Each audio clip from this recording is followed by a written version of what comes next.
I've been trying to reach her, trying to tell her that I'm still here, still close. Just like the sound that lingers in the wind long after being heard. I'm still here.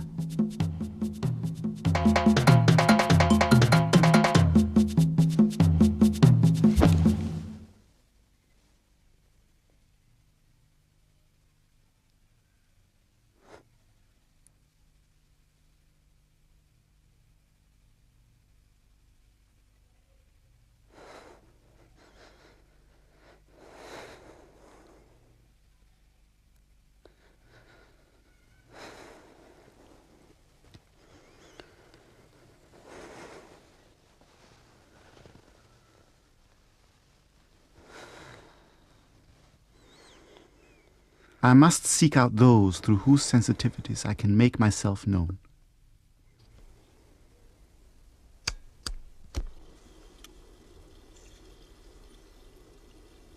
Well, thoughts are living things. They're a living energy. I mean, you've got current going through, well, the machine. You've got currents going through the machine. You can't see the current, but it makes a living reality.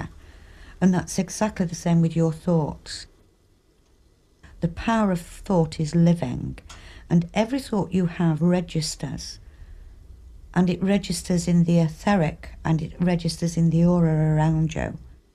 We've fallen into the trap of believing if we can't see it, then it is nothing.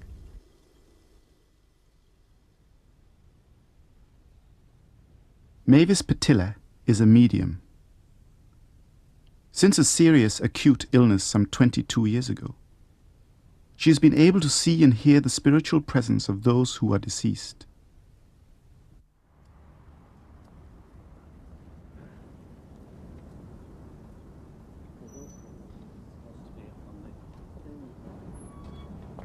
But I couldn't switch it off, so I was never a normal person. And we lost a lot of friends through it, and relatives who still disapprove because they didn't want to know. I'd become kind of that odd person. I'd become odd, a bit strange in the mind.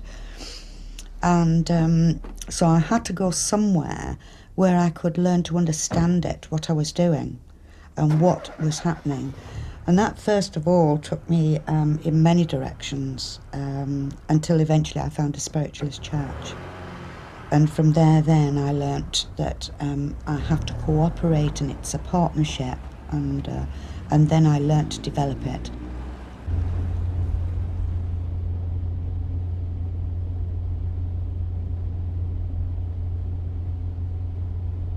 If I could call it a power that builds up within you, and it's like an awakening, it's as if the power just builds, and suddenly there's an awakening, and the mind has gone forward. It just steps forward into a different vibration altogether. There's a different level of consciousness operating that's beyond the physical. You're acute, everything is very acute. Your fingers, your body, everything becomes lighter, because you don't only alter the mind, yourself alters. Everything to do with you alters and changes, and then you go into that state of consciousness which brings the telepathic link with the world of the spirit. So come on a journey with me, let's relax, and I'm a clairaudient medium, which means that basically I'm going to use the sound of a voice. So I won't be able to say I'm coming to you. I'm going to have to work with the world of the spirit, let them build the evidence, and what I need from you is for you to speak up. When I begin, there could be 4 or 5 of you accepting the evidence at the beginning. But when we have worked the evidence through and we have the great mosaic, then we will have just one person who will receive the contact. And of course, it is a good idea for it to be demonstrated this way, because it removes telepathy, doesn't it? It also says to people, well, we're not taking one piece of evidence and saying that that is the sum total. What we're doing is we're building the evidence. It's as if, they're writing you a letter. And as you're reading it, you'll be nodding your head saying, yes, that's right. Yes, I remember that. And it means that one individual will get a contact that will give them and will give the spirit world a bridge over which love may pass. And I felt as if I was being drawn to this side of the room. As I'm working, I know that there is a child in the spirit world as well, because they're talking, Mother and Nellie are taking care of a child that's gone to spirit world. But I feel that the mother is very upset on the earth, as if there's still thoughts about a child. Does that make sense, Joe? It's not linking. Give me a lovely no if I'm wrong. There is a child gone to spirit, but it's in the past. And there's a Nellie over there. Yes. Then is there a Bob as well? Yes. That's fine. Then if I'm correct, you also know someone that has lived... Have you had a connection to Station Road, or people that have been connected with stations or railways? I have an uncle who worked on the railway. Then you know Jim as well then? Yes. Okay, because I know I've got to take you towards the railway and I have to mention a Jim. Yes. Is that correct? Yeah. Now then, we have just missed an anniversary, I believe. Does that make sense, Joe? Yes.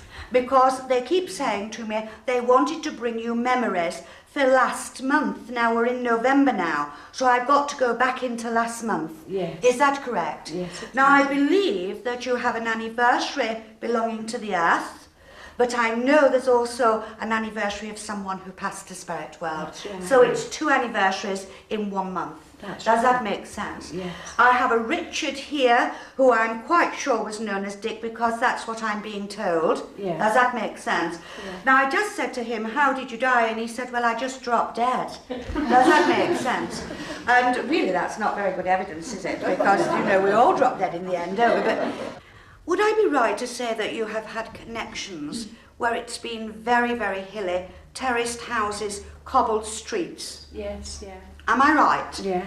Then if that's correct, there must have been a connection to Taylor Street.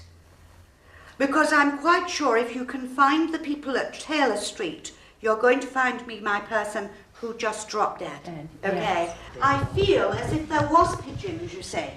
Someone did have pigeons and would have had a pigeon cote in a backyard. This is not to do with an allotment, this is a backyard. Does that, I'm sure I'm with the lady in grey. Yes, yeah, because my son kept pigeons in the backyard. Did he? He has them yet, but he has them on the...